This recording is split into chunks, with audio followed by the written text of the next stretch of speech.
이제 두 번째 시간으로 룻기 1장 6절에서 18절을 통해서 믿음과 결단이라는 제목으로 하나님의 말씀을 증거하도록 하겠습니다. 우리가 지난 시간에 이제 사사들이 치리하던 시대, 곧 모든 질서가 어그러진 그런 시대를 배경으로 룻기가 시작되는 것을 살펴봤습니다. 그 어그러진 시대 속에 한 가족이 힘겹게 살아가는 이야기가 기록이 되어 있습니다. 이 시대는 하나님의 은혜도 공의도 보이지 않는 시대죠. 베들레헴이란 양식의 집이다, 떡집이다라는 뜻을 갖고 있는데, 그 양식의 집에 양식이 이제 떨어져 버리고, 엘리멜렉, 하나님은 나의 왕이시다는 이름을 가진 사람이 이제 하나님을 버리고 모압 땅으로 이사를 가버리는 그러한 이야기. 또 나옴이라는 나의 기쁨이라는 그 이름을 가진 여인이 그 모압 땅에서 남편을 잃어버리고 또 사랑하는 두 자식을 잃어버리고, 그래서 인생이 슬픔으로 가득 차버리는, 모든 것이 깨지고 부서진 또 어그러진 그러한 이제 고통의 시간을 살아가는 한 가족의 이야기가 기록되었죠. 이 비극적인 가족의 이야기는 그럼에도 불구하고 하나님의 그들을 향한 사랑과 또 그들을 향한 기다림으로 채워져 있음을 살펴봤습니다. 이 남편이 죽고 그리고 아내와 두 아들이 남았다라고 성경은 기록하죠. 그리고 이제 두 아들이 죽었지만 그러나 그 어머니가 남아있다라고 성경은 기록합니다. 그래서 성경은 지난 시간 살펴볼 때 계속 남아있다라는 사실을 통해서 그 남은 자를 다시 기다리시는, 돌아오기를 기다리시는 그 하나님의 마음을 우리가 지난주 말씀을 통해 살펴봤습니다. 오늘은 드디어 남편과 두 아들을 잃은 이 나옴이라는 여인이 다시 고향인 베들레헴으로 돌아오는 이야기가 기록되어 있습니다. 그러면서 오늘 본문에는 두 사람의 믿음과 결단에 대한 부분이 기록되어 있어요. 하나는 시어머니인 나오미의 믿음과 결단, 또 다른 하나는 며느리인 룻의 믿음과 결단입니다. 어떻게 보면 사사시대와 같이 모든 것이 어그러진 시대에, 어떻게 보면 모든 시대가 어그러졌기 때문에 우리의 믿음과 결단이 더 필요하지 않나라는 생각하게 되어져요. 밤이 어두우면 빛이, 별이 더 찬란하게 빛나는 것처럼 시대가 어두울수록 우리의 믿음과 우리의 신앙의 고백과 결단이 더 아름답게 빛날 것이라고 생각하게 되어집니다. 그래서 오늘 이 두 여인이 어떻게 보면 이러한 믿음과 결단을 하는 그 모습은 사실은 개인의 결단과 각오만을 얘기하는 것이 아니라 성경은 이것을 통해 하나님이 우리에게 베풀어 주신 은혜를 설명하고 있어요. 예수 그리스도를 통한 우리에게 부어진 은혜를 이 두 사람의 모습을 통해 기록해주고 있는 것이죠. 오늘 저와 여러분이 정말 이 어두운 시대 속에서 어떻게 예수 그리스도의 풍성한 은혜 가운데 살아가며 어떻게 그 그리스도의 은혜를 받은 자로서 결단하고 또 믿음으로서 살아가야 될지 오늘 말씀을 통해 함께 살펴보길 소망합니다. 먼저 이제 우리 6절을 같이 읽어보도록 하겠습니다. 시작. 그 여인이 모압 지방에서 여호와께서 자기 백성을 돌보시사 그들에게 양식 주셨다 함을 듣고 이에 두 며느리와 함께 일어나 모압 지방에서 돌아오려 하여. 오늘 이제 이 룻기 원문을 그대로 보면 우리가 이제 지금 읽은 한글 개혁 성경보다는, 또는 영어 NIV 같은 성경보다는 NASV라는 이제 성경 번역이 훨씬 더 원문에 가깝게 번역을 했어요. 그러니까 원문에는 오늘 돌아오는 게 아니고 정확히 얘기하면 두 며느리와 함께 일어났다라고 기록하고 있습니다. 그래서 이게 무슨 의미냐면 지난주에 모압 땅에 거주하였다, 10년쯤 거주하였다. 그래서 거주하다라는 단어가 야샤부라는 단어로 앉다라는 뜻이잖아요. 그러니까 지난주에는 그들이 이제 모압에 가서 처음에는 뭐예요? 잠깐 이 어려움을 넘기고 나서 다시 돌아오겠다라는 의도를 가지고 떠났다가 점점 그 땅의 사람이 되었고, 그리고는 이제 그 땅에 주저앉았다라고 성경이 기록하고 있죠. 근데 오늘 본문은 이제 뭐예요? 그 앉았던 이 여인이 뭐예요? 이제 그 자리에서 일어났다라고 기록을 해주고 있어요, 원문은. 그러니까 이제 한글 성경에서는 아무래도 좀 이해를 돕기 위해서 의역을 했지만, 히브리어에서 이제 그곳에 주저앉았던 인생이 뭐예요? 하나님께 돌아오기 위해서 그 자리에서 박차고 일어났다라고 기록해주고 있죠. 그러니까 번역이 이기 때문에 어쩔 수 없이 우리가 좀 이렇게 잘 그 맛을 알 수 없는 이제 그 히브리어 이 번역의 한계가 좀 있죠. 그리고 이제 그 여인이 그러면 왜 다시 베들레헴으로 돌아오려고 하느냐라는 부분을 이제 기록하고 있죠. 원래는 이제 베들레헴 빵집에 빵이 떨어졌다. 그런데 이제 오늘 본문은 여호와께서 양식을 주셨다. 그 소식을 들었다라는 것이죠. 이 얘기는 뭐예요? 이제 드디어 있어야 할 것이 다시 있게 되어진 거죠. 회복을 얘기하는 거예요. 그러니까 베들레헴이 회복되었다. 그렇기 때문에 이제 베들레헴으로 돌아가야 되겠다라고 결단하게 된 거죠. 베들레헴에 회복된 이유가 무엇이냐? 여호와께서 자기 백성을 돌아보셨다. 이 돌보셨다라는 이 말의 이제 원래 뜻은 방문했다는 거예요. 이제 하나님께서 뭐예요? 다시 베들레헴에 오셨다라고 사실은 성경은 기록을 해주는 거예요. 근데 생각해 보면 하나님은 모든 곳에 계시는 분이에요. 베들레헴을 떠난 분이 아니죠. 근데 왜 이렇게 기록했느냐? 이제 하나님의 은혜가 다시 베들레헴에 임했다는 거예요. 그러니까 지금까지 이스라엘 백성들은 사사들이 치리하던 시대에 하나님의 백성으로 살지만 뭐예요? 사사기의 마지막이 뭐예요? 다 자기가 왕이에요. 그래서 이스라엘의 왕이 없으므로 각기 자기 소견에 오른 대로 살더라. 그러니까 하나님이신 왕을 부정하고 왕을 포기하고 자기가 왕 됐던 이 사람들이 통치하고 다스리며 자기 뜻대로 사는 그곳에 뭐예요? 하나님께서 은혜를 베푸시지 않다가 이제 고난과 어려움 이후에 하나님께서 다시 이 베들레헴 땅에 하나님께서 찾아오셨다. 은혜를 다시 베풀어 주기 시작했다. 성경은 기록하고 있는 거죠. 하나님의 이 통치와 은혜가 임하니까 꼬였던 상황이 풀어지게 되어지는 거죠. 나오미는 그 회복의 소식을 듣고 이제는 하나님께로 다시 돌아가야 되겠다. 내 백성에게로 돌아가야 되겠다라는 각오와 결단을 하게 되어진 것이죠. 그 성경은 이제 뭐냐면 그녀가 그러면 일어났다라는 부분을 강조하지만 동시에 6절과 7절을 통해 반복되는 단어가 뭐냐면 돌아오려 하여요. 그 히브리어 이 문법을 보면 이 단어를 동사를 두 번 쓰는 게 좀 부자연스럽고 불필요해요. 그럼에도 불구하고 돌아오려 하여라는 단어를 자꾸 반복한 이유는 뭐냐면 이 단어가 가지고 있는 독특한 의미 때문이에요. 이 단어는 슈브라는 헬라어인데 이 말은 돌아온다라는 뜻도 있지만 성경에서 많은 본문에 이 단어를 회복으로 번역을 합니다. 그러니까 뭐냐면 이제 이 여인의 인생이 다시 하나님께로 돌아옴으로 자기 백성을 다스리시는 그 하나님의 은혜 가운데로 돌아옴으로 이 인생이 이제 뭐가 될 것을 보여준 거예요? 회복될 것을 암시해주고 있는 거예요. 하나님의 은혜의 자리를 다시 찾아 돌아올 때에 하나님의 은혜가 그 삶에 다시 회복될 것이다 라는 부분들을 오늘 본문이 암시하며 가르쳐주고 있는 거죠. 우리가 오늘 하나님의 은혜를 주시는 이 은혜의 자리로 나온 이유가 어디 있습니까? 오늘 여러분이 아침에 이 시간에 편안하게 쉴 수도 있고 뭐 드라마나 TV를 볼 수도 있어요. 여러분이 좋아하는 것을 행할 수도 있습니다. 그러나 예배하는 이 자리로 여러분 오신 것은 이 자리에 하나님의 은혜가 있다라고, 이곳에서 하나님의 회복의 역사가 나타날 거라고 여러분이 믿기 때문이죠. 오늘 저희 속에 하나님의 은혜를 찾는, 은혜의 자리를 찾는 자에게 다시 은혜를 베풀어 주시며 또 무너지고 깨진 인생을 회복시키시는 하나님의 역사가 있기를 주님의 이름으로 축복합니다. 다시 이제 이곳으로 돌아오려 한다. 나오미가 모압 땅에서 일어나 유대 땅으로 갑니다.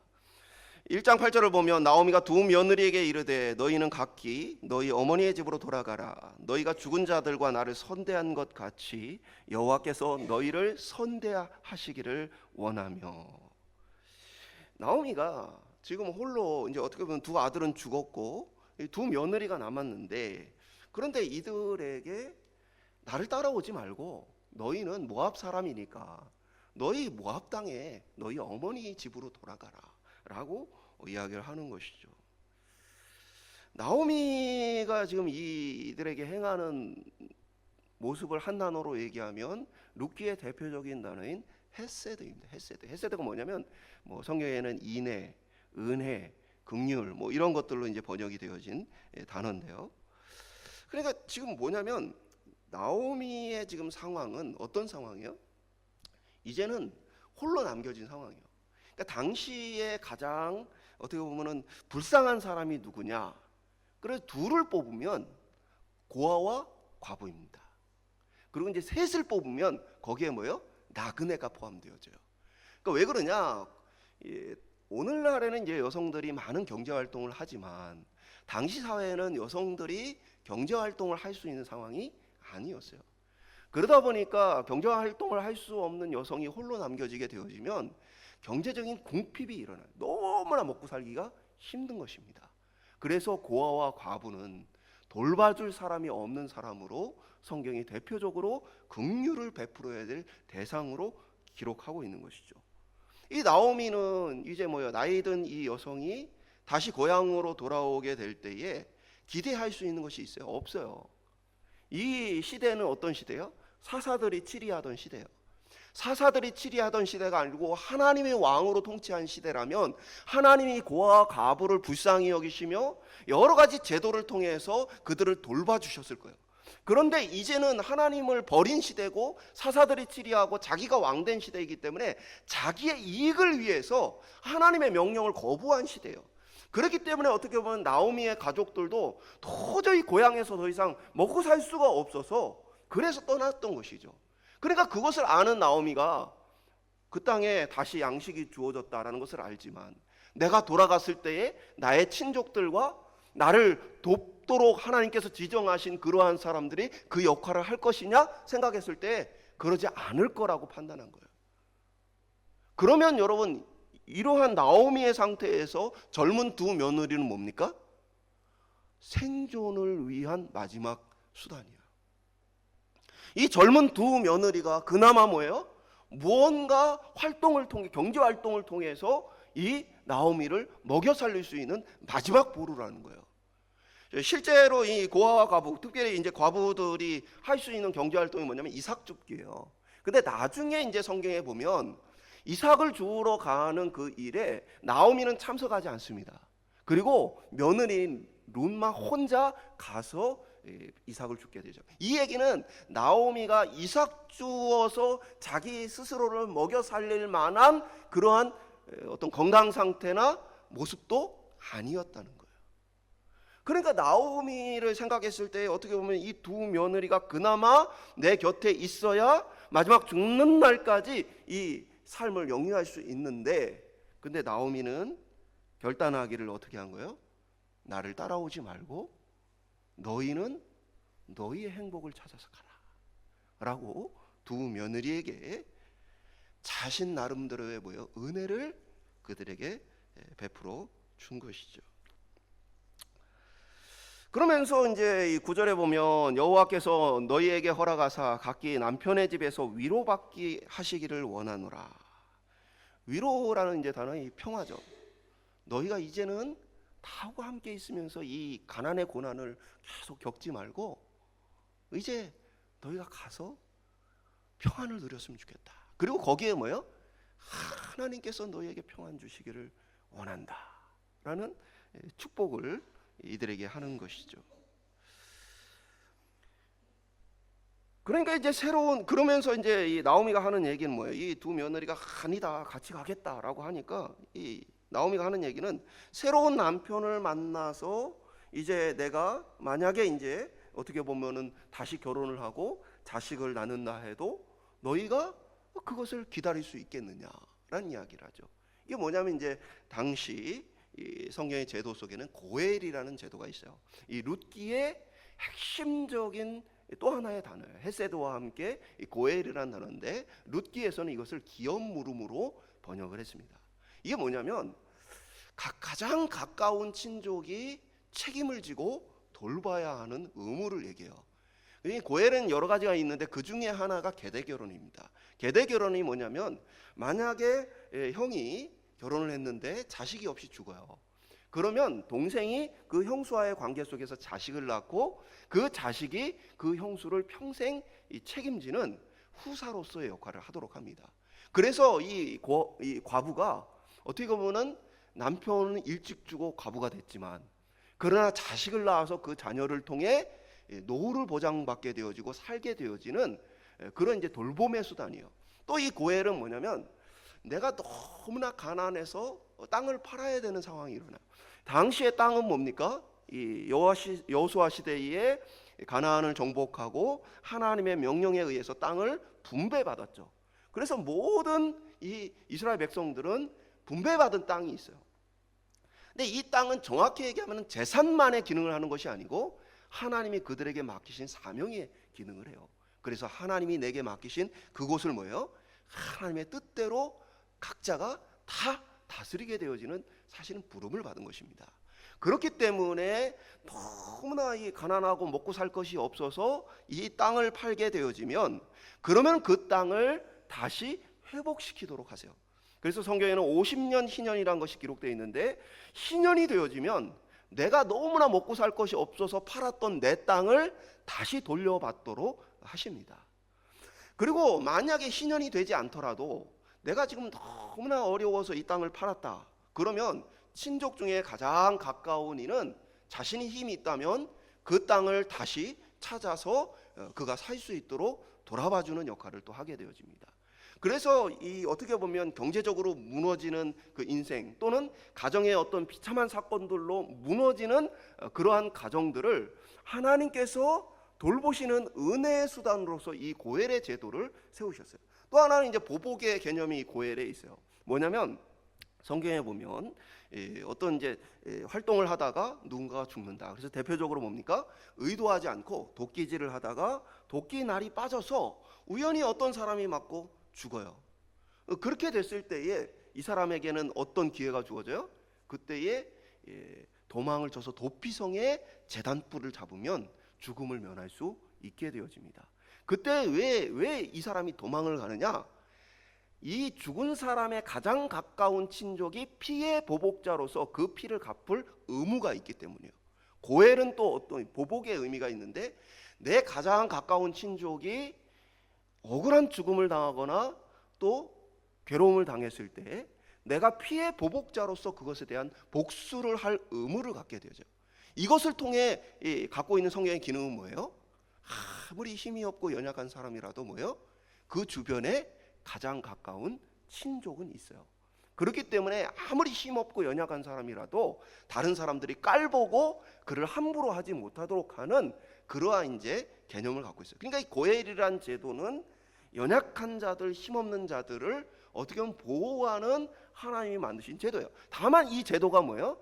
사사시대에 자기 이익을 추구하는 이 사람들에게는 통하지 않았다는 거예요. 이들이 순종하지 않았다는 거예요. 하나님의 법에 따라서 자기의 어려운 친족들을 돌보고 그들이 팔고 간 땅을 다시 회복시켜 주시고 그리고 그들이 무너진 그 삶을 다시 내가 그들의 보호자로서 나서는 일들이 자기 이익에 반하게 되었을 때 없어져 버리니까 이 고엘이 무너져 버리니까 이 사회가 이렇게 됐던 것이죠. 근데 이 나오미는 이 제도가 무너졌다는 것을 너무나 잘 알아요. 그래서 내가 지금 이 나이에 다시 결혼을 해가지고 너희의 남편들을 얻을 수 있겠느냐? 그리고 혹시나 내가 다시 결혼을 해서 자식을 낳아 너희 남편들을 생산한다 할자 너희가 그 아기가 자라날 때까지 기다릴 수 있겠느냐? 이게 얼마나 비참한 일이냐? 그러니까 나에게는 이제는 아무런 소망이 없다. 나에게는 아무 소망이 없으니 그러니까 이제 너희는 너희의 행복을 찾아가라 라고 말하는 것이죠. 오늘 이러한 나오미의 모습 속에는 뭡니까? 나의 어떤 유익과 이익이 아니라 사랑하는 며느리들의 행복을 먼저 생각하는 은혜가 있어요. 은혜. 그것은 어떻게 보면 우리를 향한 예수 그리스도의 은혜이죠. 십자가를 앞두시고 우리 주님은 정말 골고다에서 정말 핏방울이 떨어지는 것과 같이 땀을 흘리시며 기도하셨던 그 주님께서 정말 할 수만 있다면 이 잔을 내게서 옮겨달라고 애원하며 기도하는 우리 그리스도 예수의 모습 속에서 그럼에도 불구하고 우리 주님은 자기 자신의 이 십자가에 달리실 이 고난, 그러니까 육체적 고난만이 아니라 뭡니까? 영적인 죽음에 대한 고난이죠. 이 극심한 고난에도 불구하고 뭐예요? 우리를 향한 사랑 때문에 그 십자가의 길을 선택하시고 걸어가셨죠. 그러니까 오늘 어떻게 보면 정말 그리스도의 이 은혜, 우리에게 베풀어 주신 그 한없는 그 은혜 헤세드를 룻은, 나오미는 자기의 며느리들에게 보여주고 있는 것입니다. 이러한 이 모습을 볼 때 참 이 가정은 아무런 소망이 전혀 보이지 않는 모습 속에 있죠. 나오미가 고향으로 돌아가면은 이제 베들레헴에 양식이 주어졌으니까 살기 좋아서 간다라고 우리가 생각할 수 있지만, 그러나 나오미는 고향 사람들에게 사실 큰 기대를 하고 있지 않다는 것을 알 수 있어요. 기업 물음 이거 되지도 않는다. 친족들이 우리의 땅을 회복시켜주고 우리를 다시 붙들어줄 가능성 없다.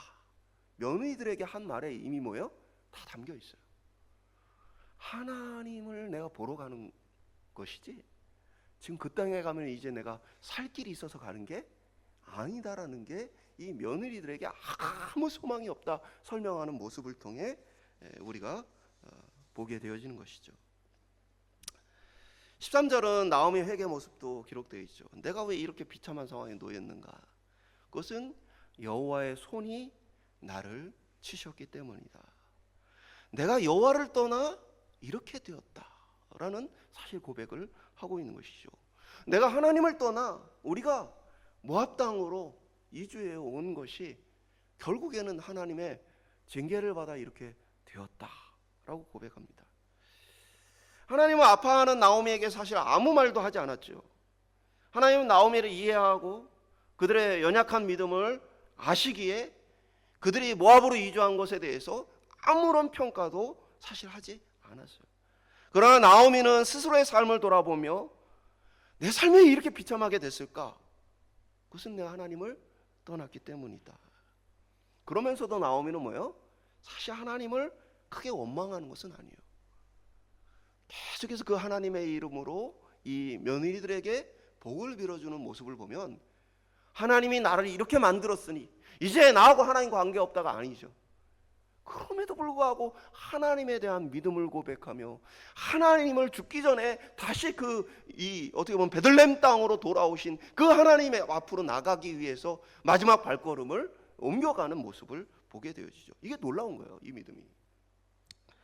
제가 이제 태국에 갔을 때 태국의 한 이렇게 가정의 이야기인데, 이 가정은 이제 선교사님이 선교를 하는 중에 태국의 노동자로 온 조카의 권유로 예수를 믿기 시작한 분이에요. 이분은 그래서 한국에 와서 태국에서 한국에 와서 일을 했던 조카가 한국에 있는 동안 예수님 믿게 된 거예요.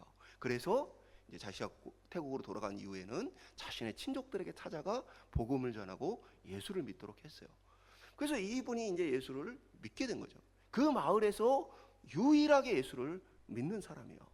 그런데 이분을 핍박하기 위해서 마을에서는 이 절로부터 이제 줄이 큰 밧줄을 만들어 가지고 각 가정을 다 이제 이어주는 밧줄을 만들었어요. 그래서 이 절로부터 나오는 복이 모든 지금 이 가정들에 임한다. 근데 뭐예요? 이 예수 믿는 한 가정만 이 줄을 연결하지 않음으로써 의도적으로 이걸 보여준 거예요. 너희는 복이 없고, 그 다음에 이제 다른 사람들로부터 예수 믿는 가정이니까 우리가 배반자다 해서 많은 부분에 이제 어려움을 겪게 되었죠. 근데 이분이 집에서 계단에서 내려오다가 이제 넘어지면서 이제 또 마침 날카로운 것에 배가 긁혀서 창자가 쏟아졌어요. 그래서 이 죽을 위기 가운데 어떻게 이제 병원에 가서 치료를 받았습니다. 이 선교사님이 어떻게 보면 이제 현지 주민으로는, 그러니까 이제 그 산속에 있는 아이들은 이제 예수를 믿지만, 그러나 현지 그 동네 주민으로는 유일하게 예수를 믿는 가정인데 예수를 믿은 지 얼마 안 돼서, 그래서 이 어려움을 당하고 나니 선교사님 마음속에 이 한 사람은 겨우 예수를 믿었는데 이분이 이제 신앙을 버리면 어떻게 되나, 내가 예수 믿어서 이렇게 되었다라고 생각하면 어떻게 되나, 마음속으로 걱정을 했대요. 그리고 이제 병원에 신방을 갔더니 이분이 고백하기를, 예수님께서 나를 살려주셨습니다. 내가 어떻게 보면 참 배가 찢어져 창자 쏟아지는 이 어려움을 만났는데 예수님께서 나를 살려주셨습니다. 여러분 이거 놀라운 거 아니에요? 누군가는요 예수님 때문에 이렇게 되었다라고 생각해요. 누군가는 내가 예수 믿어서 이렇다고 생각합니다. 그런데 또 누군가는 아무도 아무 얘기를 안 했는데 내가 예수님 때문에 살았다라고 고백해요. 이게 믿음인 거예요. 지금 이 나오미는 어떻게 보면 하나님께 징계를 받아서 내 남편도 죽고 자식도 죽고 내 삶에 이 위기가 찾아왔다고 생각하지만 여전히 그러나 하나님을 원망하고 떠나는 것이 아니고 내가 그 하나님을 만나러 베들레헴으로 가야 되겠다는 그 믿음이 일어났다는 거예요. 사랑하는 오늘 저와 여러분 속에 하나님께서 우리 속에 역사하시는 믿음의 은혜가 있기를 주님의 이름으로 축원합니다. 예수님께서는 그렇게 이 나오미의 모습처럼 어떻게 보면 정말 은혜 가운데 결단하여 이제는 정말 하나님 앞에 내가 이들을 축복해야 되겠다. 정말 나의 이익이 아니라 이 며느리들의 인생이 잘 되어야 되겠다. 은혜를 베푸는 이 모습. 그것은 히브리서 12장의 믿음의 주여 또 온전케 하시는 이 예수를 바라보자. 그는 그 앞에 있는 기쁨을 위하여 십자가를 참으사 부끄러움을 개의치 아니하시더니 하나님 보좌 우편에 앉으셨느니라. 예수님 뭐예요?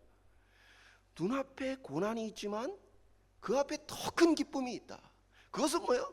우리를 구원하시는 일이라고 얘기하고 있는 것이죠.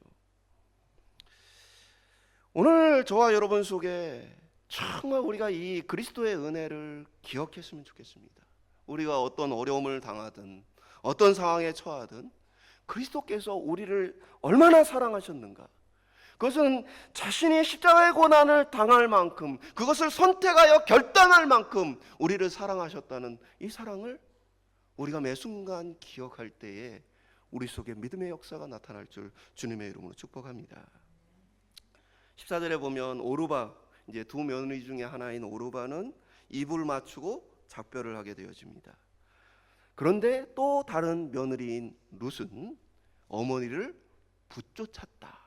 붙쫓았다라고 번역한 이유는 이 단어의 원래 뜻이 달라붙었다라는 뜻이에요.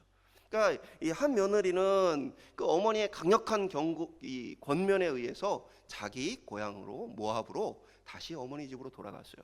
그런데 룻은 어떻게 해요? 어머니에게 찰싹, 이 시어머니에게 찰싹 달라붙었더라라고 기록을 해주고 있어요. 근데 여기 15절에 보면 나오미가 룻에게 말하죠. 내 동서는 그의 백성과 그의 신들에게로 돌아가니 너도 내 동서를 따라 돌아가라 라고 얘기를 하죠. 이 주목할 표현이 뭐냐면 단순히 너의 백성에게로 돌아가라고 말한 게 아니고 뭐예요?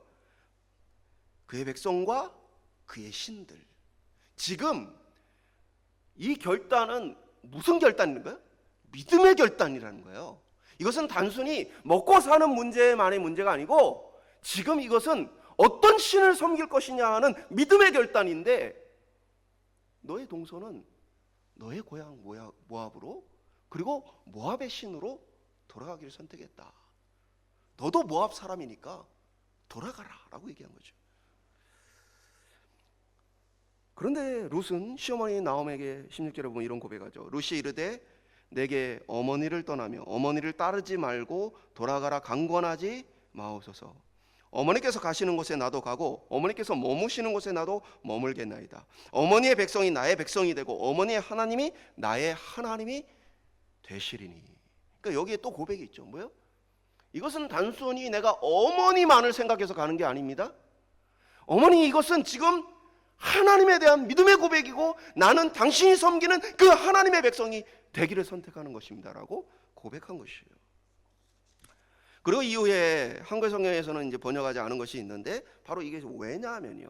그러니까 내가 왜 어머니를 떠날 수 없느냐? 왜냐하면 이라고 기록된 거예요. 거기에 이제 우리가 읽은 지금 성경은 미래형으로 하나님이 되시리니라고 이제 좀 어떻게 보면 미래형으로 번역했지만 쉬운 성경이 이거 현재형으로 번역됐어요. 원문을 보면 이게 이제 미래형으로 번역될 여지가 있고 현재형으로 번역될 여지가 있어요. 근데 저는 개인적으로 본문의 이 맥락을 봤을 때 이거 현재형으로 번역하는 것이 더 분명하다는 고백을 갖고 있습니다. 그러니까 룻이 이제 내가 그 하나님의 백성이 앞으로 되겠습니다라고 결단한 게 아니에요.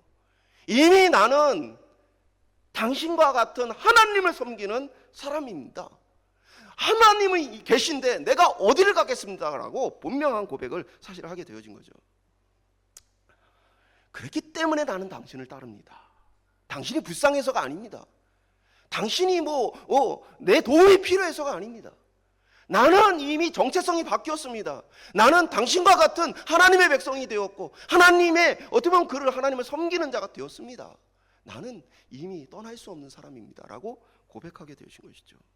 17절에 보면 어머니께서 죽으시는 곳에 나도 죽어 거기 묻힐 것이라. 내가 만일 죽는 일 외에 어머니를 떠나면 여호와께서 내게 벌을 내리시고 더 내리시기를 원하나이다 하는지라. 고대에 이제 신을 두고 맹세하는 일에는 갑절이라는 표현이 많이 나와요. 성경에도 여러 번 나오죠. 그래서 벌에 갑절, 벌 위에 벌을 받는다 이라는 표현 쓰죠. 근데 여기서 더 주목할 표현이 뭐냐면 여호와라는 거예요. 당시에 이제 신을 가리키는 이제 히브리어 엘이라는 단어는 모든 그 이방인들이 다 쓰는 표현이에요. 신이란 뜻이에요. 쉽게 오늘 우리로 얘기하면 신. 근데 지금 이 룻이 고백한 건 뭐예요? 여호와. 여호와는 이스라엘의 하나님을 가리키는 고유명사예요. 다른 신들과 구별된 이스라엘의 하나님을 가리키는 표현이에요. 그러니까 이 표현을 통해서 분명하게 지금 룻은 뭐예요? 나는 여호와를 섬기는 자고 여호와의 이 통치 아래에 있는 사람입니다. 내가 만약에 당신을 떠나면 그 여호와께서 왕으로서 나를 벌하실 것입니다 라고 고백하는 거예요. 여호와 하나님 앞에 맹세한 이 롯의 모습을 보면 사실은 이것 또한 은혜이죠. 아무 소망이 없는 시어머니예요. 고향으로 돌아가면 삶이 나아지느냐? 고향으로 돌아가 봐야 아무 소망과 가능성이 없는 시어머니예요. 그런데 롯은 결정하기를 내가 그 어머니를 돌볼 것이고 내가 그 소망 없는 땅에서 하나님의 백성으로 살아가겠다라는 결단한 거죠. 그러니까 그 하나님 앞에 맹세하는 이 롯의 모습을 보고는 나오미가 더 이상 그를 만류하지 않고 함께 길을 가게 되어집니다. 롯의 이 모습도 뭐예요? 그리스도의 은혜이죠. 그러니까 이 룻기는 그리스도의 은혜의 이야기로 가득 채워진 거예요.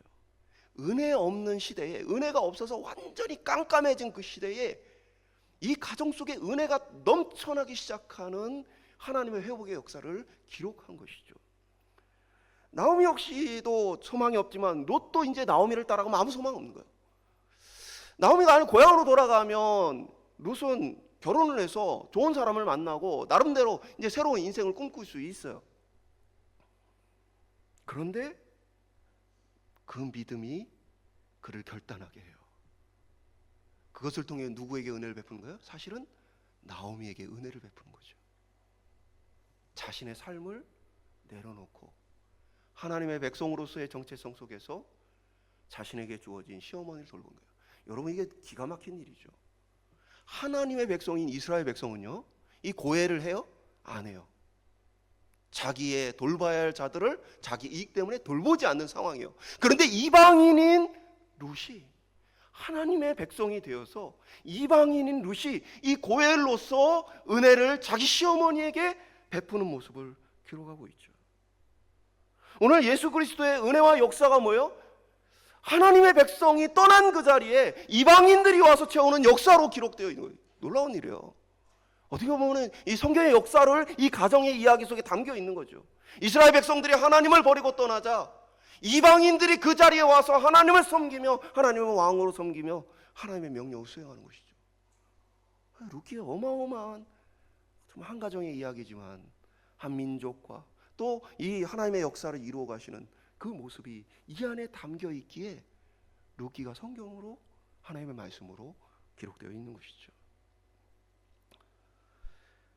이 역시 하늘 영광을 버리고 이 땅에 죄인으로 오신 우리 주 예수 그리스도의 우리에게 베푸신 은혜를 보여주고 있죠. 말씀 맺도록 하겠습니다. 오늘 우리는 두 여인의 믿음과 결단을 보았습니다. 그들은 믿음 때문에 자기 자신의 이득을 내려놓고 고난의 길을 선택하게 되어지죠. 그것은 은혜를 베푸는 삶이었어요. 시어머니가 며느리에게, 며느리가 시어머니에게 서로에게 은혜를 베푸는 삶을 삽니다. 사사들이 치리하던 시대에 이 은혜가 사라진 이 시대에 이들 속에 은혜가 다시 나타나기 시작합니다. 그리고 그들이 베푼 은혜는 죄인인 우리를 위해 자기 자신을 십자가에 내어주신 그리스도의 은혜를 우리에게 보여줍니다. 그 십자가 앞에서 겟세마네에서 결단하신, 이 십자가를 지기로 결단하신, 아버지의 뜻대로 되기를 원합니다라고 그 마음을 확정하신 그리스도의 결단을 우리에게 보여줍니다. 오늘 저와 여러분이 살아가는 이 시대에도 은혜가 희미해지고 믿음이 희미해져가는 그런 시대일 수 있어요. 그런데 오늘 저와 여러분이 예수 그리스도께서 우리를 위해 걸어가신 이 십자가의 길을 기억하며 오늘 우리를 통해 믿음과 그 십자가에 합당한, 그리스도에 합당한 결단이 일어나게 하여 주시옵소서. 오늘 저희들 속에 예수 그리스도의 은혜가, 어떻게 보면 나오미와 룻의 은혜가 오늘 저희들의 삶에 드러나고 나타날 수 있기를, 열매 맺을 수 있기를 주님의 이름으로 축복합니다.